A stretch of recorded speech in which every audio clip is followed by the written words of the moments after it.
चलिए है, आज मैं आप लोग के सामने दो एडवांस फाइनेंस के टर्म्स लेके आया हूँ, वो एक बार डिस्कस करते हैं। एक है यूरो बॉन्ड, एक है फॉरेन बॉन्ड। शुरू कर रहा हूँ मैं। यूरो बॉन्ड वो बॉन्ड है जो जिस भी कंट्री के करेंसी में डिनोमिनेटेड है। ये बॉन्ड उस कंट्री में इशू नहीं होगा, उस कंट्री के बाहर होगा। फिर से, ये बॉन्ड जिस भी कंट्री के करेंसी में डिनोमिनेटेड है, ये बॉन्ड उस कंट्री में इशू नहीं होगा, उस कंट्री के बाहर इशू होगा। इशूअर कोई भी हो सकता है। जैसे अगर मैं एग्जांपल की बात करूं, मैंने बोला डॉलर यूरो बॉन्ड। डॉलर कौन से कंट्री की करेंसी है? यूएसए। तो ये बॉन्ड यूएसए में इशू नहीं होगा, यूएसए के बाहर कहीं भी इशू हो जाएगा। इशूअर कोई भी हो सकता है। बट वहीं मैं फॉरेन बॉन्ड की बात करूं, थोड़ा सा उल्टा है ये। फॉरेन बॉन्ड बोलता है कि ये बॉन्ड जिस भी कंट्री के करेंसी में डिनोमिनेटेड है, ये बॉन्ड वहीं इशू होगा, बट इशूअर बाहर वाला होगा।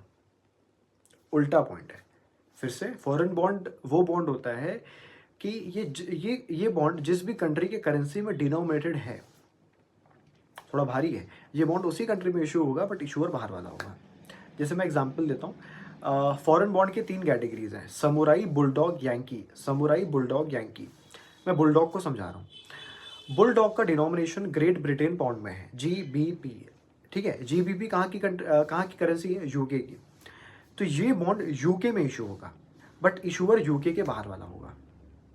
ऐसा क्यों हो रहा है? जैसे फॉर एग्जांपल, मैं एक इंडिया की कंपनी हूँ, बट मेरी कोई ब्रांच, मेरा कोई सब्सिडरी यूके में है, और उसको पैसे की ज़रूरत है, फाइनेंस की ज़रूरत है।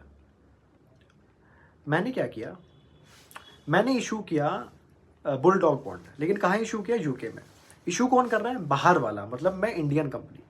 इशू कहाँ कर रहा हूँ? यूके में। क्यों? ताकि जो मेरी यूके की सब्सिडरी है, मैं उसको फंड कर पाऊँ। तो इसका लॉजिक यही है कि हम फॉरेन बॉन्ड को इसलिए इशू करते हैं ताकि हम अपने ब्रांचेस को, अपने सेगमेंट्स को, अपने सब्सिडरी को जो फॉरेन कंट्री में है, उनको फंड कर पाए।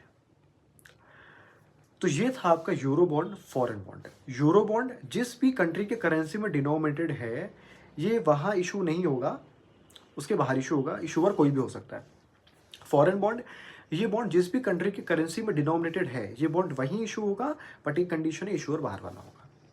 फॉरेन बॉन्ड में ऐसा क्यों हो रहा है? ताकि हम अपने सब्सिडरी को, अपने ब्रांचेस को फंड कर पाएँ। यूरो बॉन्ड में ऐसा क्यों हो रहा है? ताकि कहीं ना कहीं हम अपने फॉरेन एक्सचेंज जो है उसको रेगुलेट कर पाएँ, उसको कंट्रोल कर पाएँ। ठीक है, तो ये सारी चीज़ें हैं। चलिए, होपफुली आपने दोनों टर्म को समझा होगा।